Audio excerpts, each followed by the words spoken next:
మెరిసే తెల్లని చర్మం కోసం Japanese glutathione fruits flowers extract తో చేసిన ప్రిస్మాస్ గ్లూటా రోసా సోప్.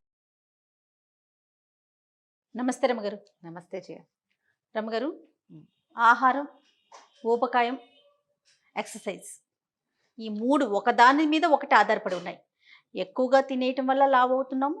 ఆ లావును తగ్గించుకోవాలంటే ఏదైనా ఫిజికల్గా ఎక్సర్సైజ్ చేయటం, అది రకరకాలు ఏదైనా కావచ్చు, యోగా కావచ్చు, లేకుంటే జిమ్కి వెళ్ళటం, అది ఒక రకం అనుకోండి. ఈ మూడిట్లో ఎలా బ్యాలెన్స్ చేసుకోవాలండి? మూడింటిని ఖచ్చితంగా ఒక దాని మీద ఒకటి ఆధారపడి ఉన్నాయి కదా. ఈ మూడే కాకుండా నాలుగోది ఇంకొకటి ఉంది. ఏంటంటే ఇది ట్రయాంగిల్ కదా. Obesity, exercise, food, food control, diet.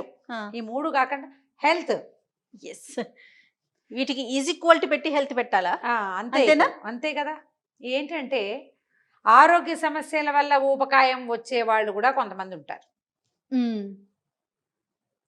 ఈ హైపోథైరాయిడ్, హైపర్ థైరాయిడ్ అలాంటివి ఏవో ఉంటాయి, వీళ్ళు లావెక్కిపోతారు. అవునవును.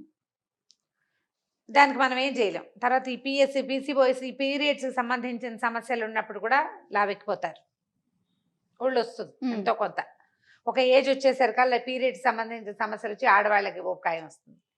ప్రెగ్నెన్సీలో వచ్చిన ఒళ్ళు, డెలివరీల తర్వాత వచ్చిన ఒళ్ళు తగ్గదు. అవును.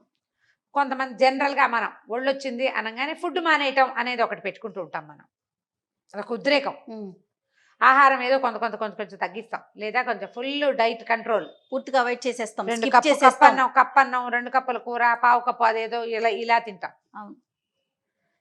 అన్నానికి క్రేవింగ్ వచ్చేస్తుంటుంది, తిండికి శరీరం, దాన్ని మానుకోలేకపోతాం. ఇంకొకళ్ళు ఉంటారు బాగా ఎక్సర్సైజ్, వాకింగ్ చేసి అది చేసి వాకింగ్, ఎక్సర్సైజ్ ఇవన్నీ వీటి మీదే ఉంటుంటారు. దీనికి బ్యాలెన్స్ ఇప్పుడు ఎప్పుడైనా అవి మానేసి జిమ్ గిమ్ము తెగ తిరుగుతారు. జిమ్ మానేగా మళ్ళీ మెత్తగా వచ్చేస్తారు మనుషులు. అసలు ఊబకాయం రావడం అనేది ఒకసారి టెండెన్సీ వచ్చిందంటే ఇక పోదు. ఎంతో కొంత ఒళ్ళు ఉంటేనే మనుషులు బాగుంటారు. మరీ బక్కగా ఉంటే బాగోరు కదా. ఓ ఏజ్ వచ్చాక కొద్దిగా ఆ మాత్రం కండ పూడితే, ఇప్పుడు కండే ఉంటే బాగుంటుంది, ఫ్యాట్ ఉంటే అదే కదా ఆరోగ్యానికి ఇబ్బంది. అది హార్ట్ హెల్త్కి మంచిది కాదు, లివర్కి మంచిది కాదు. వెయిట్ పెరిగే కొందికి మనం నడవలేకపోతాం, మోకాళ్ళకి వాటికి బరువైపోతుంది, బొజ్జు వస్తుంది, సంసార జీవితంలో చిక్కులు వస్తాయి వాటితోటి. ఆడవాళ్ళు లావుగా ఉంటే పెళ్ళప్పుడు సన్నగా ఉంది, ఇప్పుడు లావు అయిందంటే న్యాచురల్లీ లావు అవుతారు. ఎంతో కొంత లావుగా ఉంది కాబట్టి దీంతో నేను ఉండననే వాళ్ళు, లావుగా ఉంటే సంతానం కలగట్లేదనే సమస్యలు ఉన్నవాళ్ళు, అది కొంచెం ప్రాబ్లం వస్తుంది. ప్రెగ్నెన్సీలు రావు పాపం. ఆడవాళ్ళ మగ అతనికి సమస్య ఉంటుంది, ఒళ్ళు ఎక్కువ ఉంటే అమ్మాయికి సమస్య ఉంటుంది. వీటిని బ్యాలెన్స్గానే చేయాలి జయ. ఎప్పుడు కూడా ఎక్స్పర్ట్ అడ్వైస్ తీసుకోవాలి. వెయిట్ తగ్గడానికి మనంతటా మనం ఒక విధానం పెట్టుకుని చేస్తే అంత బాగా అవ్వకపోవచ్చు. మనకి హెల్త్ ఇష్యూస్ ఉన్నాయనుకో, ఇప్పుడు మనం ఉన్నాం ఏదో కొంచెం వెయిట్ ఉంది, దీనివల్ల మనకేం పెద్ద సమస్య లేవు.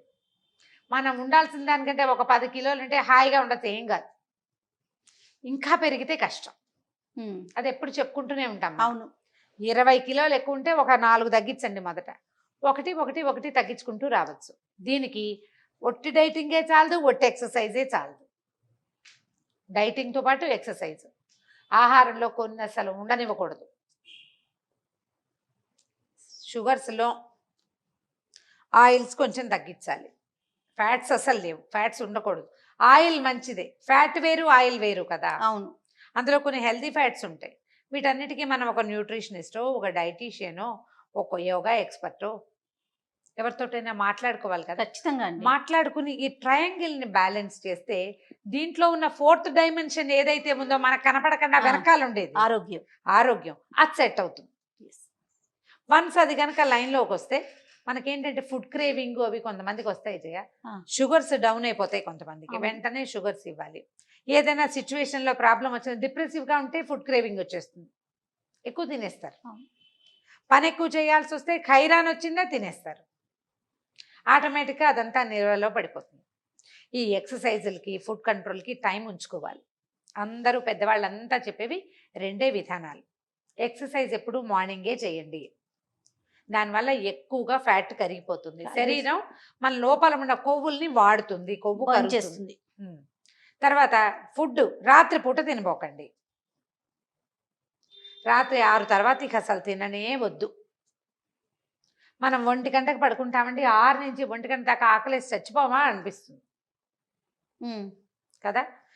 ఇలా తినాల్సి వచ్చినప్పుడు పచ్చి కూరలు తినండి, ఏమైనా స్ప్రౌట్స్ లాంటివి తినండి, సలాడ్స్ తేలిగ్గా సాలడ్స్ లాంటివి తింటే ఏదైనా ఒక పదార్థం నోట్లో వేసుకుంటే సరిపోయేలాంటివే ప్లాన్ చేసుకోండి.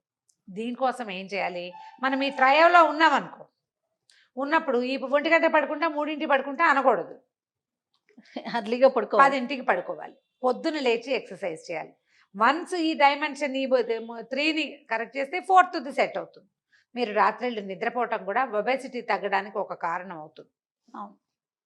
సరి అయిన వేళకి నిద్ర, సూర్యుడితో పాటు 7ంటికి 8ంటికి పాత రోజులాగా గూట్లో దీపం నోట్లో ముద్దలాగా చేసి నిద్రపోలేం. ముద్దే చేయాలి, నువ్వు నిద్ర కుదరదు. అప్పుడు నిద్రలు కూడా పోయేవాళ్ళు. అందుకే 3:30కి 4కి లేచి కూర్చునేవాళ్ళు వ్యవసాయదారులు వాళ్ళు. ఇప్పుడు వాళ్ళు చేయటాల, వాళ్ళు టీవీలు చూస్తున్నారు, మనకు మళ్ళీ యూట్యూబ్లు చూస్తున్నారు, రాత్రిళ్ళు కూర్చుని ఉంటారు.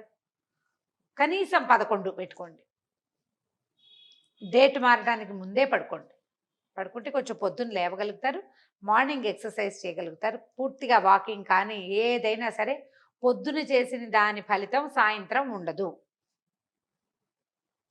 జిమ్ములు లాంటి పెద్ద పెద్దవి పెట్టుకునేటప్పుడు బేసిక్ థింగ్స్ కొన్ని అలవరుచుకోండి.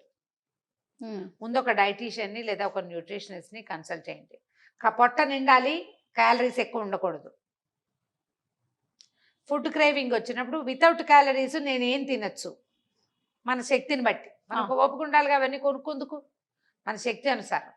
ఇది చిన్న ఏజ్ వాళ్ళ నుంచి పెద్ద ఏజ్ వాళ్లకు ఫుడ్ క్రేవింగ్ ఉంటుంది ఎవరికైనా కూడా. ప్లాన్ ప్రకారం చేస్తే మనం దాంట్లో నుంచి బయటకు వస్తాం. ఆకలి వేస్తుంది, ఏదో తినబుద్ధి అవుతుంది, అప్పుడు ఏం తింటే మనకి నోరు సాటిస్ఫై అవుతుందో, బాడీకి దాని మీద అది ఎక్స్ట్రా ఫ్యాట్ కాకుండా ఉంటుందో వాటిని ఒక లిస్ట్ అవుట్ చేసి అవి ఇంట్లో ఉంచుకోవాలి. ఇంట్లో ఒకళ్ళు ఈ పని చేస్తుంటే మిగిలిన వాళ్ళని ఎక్కిరించకూడదు.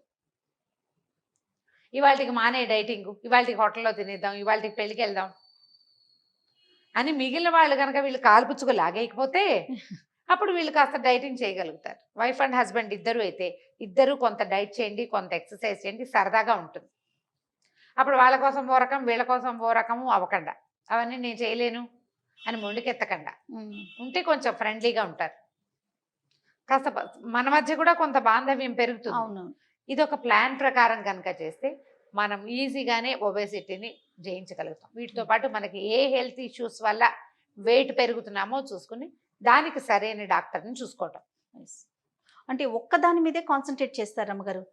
మానేస్తే లావ్ అయ్యామని చెప్పి పూర్తిగా ఆహారం మానేయటం, లేదా పూర్తిగా ఏదైనా ఎక్సర్సైజ్ చేసేయటం, ఇట్లా ఒక్కదాని గురించి ఎక్కువ ఆలోచించుకుని మూడింటిని బ్యాలెన్స్ చేసుకోవాలి. అన్నిటికన్నా వ్యాలిడ్ పాయింట్ ఏంటంటే మీరు అన్నట్లుగా న్యూట్రిషనిస్ట్ నో లేదా డైటీషియన్ నో చూడాలి, ఖచ్చితంగా అడ్వైస్ తీసుకోవాలి. అడ్వైస్ తీసుకుంటేనే మనకి బాగుంటుంది. ప్రాపర్ డైట్ మనం చేయగలం. ప్రాపర్ డైట్ ఉంటుంది. ఎంతో కొంత వెయిట్ ఉండొచ్చు, ఎంత ఉండొచ్చు అనేది మీ పొడుగు, మీ వయసు, మీ వెడల్పు అన్నిటి మీద ఆధారపడి ఉంటుంది. ప్లస్ మన హెల్త్ కూడా. చూడు, ఈ విషయాలు ఎన్నిసార్లు మాట్లాడినా మళ్ళీ ఇందులో ఇది కొత్త మ్యాటర్ లేదు. మిమ్మల్ని ఆలోచింపజేసే 2 విషయాలు తప్ప. అంతే. సరిగ్గా ఆలోచించుకుని దిగండి, మీకు ధైర్యంగా ఉంటుంది. అంతే. నమస్తే. నమస్తే. సుమన్ టీవీలో మీ పర్సనల్ అండ్ బిజినెస్ ప్రమోషన్స్ కోసం కింది నెంబర్కి కాంటాక్ట్ చేయండి.